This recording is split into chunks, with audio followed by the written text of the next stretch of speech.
మంచి మాట. సియోనుకు తిరిగి వచ్చిన వారిని యెహోవా శరలో నుండి రప్పించు.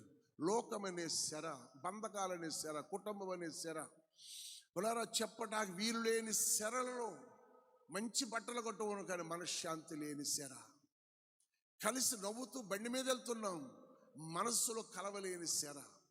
కానీ నా ప్రభు, నా దేవుని సన్నిధికి వచ్చాక ఈ నూతన సంవత్సరంలో మనతో నడిపిస్తున్న నా ప్రభు ఈవిగా ఇచ్చిన ఈ సంవత్సరం మరిన్ని శుభములు, ఆశీర్వాదాలు, నోటి నిండా నవ్వు, పునరా చేతుల నిండా పనలు, గాది నిండా ధాన్యం, పొట్ట నిండా అన్నం, ఆశీర్వాదం. దేవుని స్తోత్రం. అంతేనా?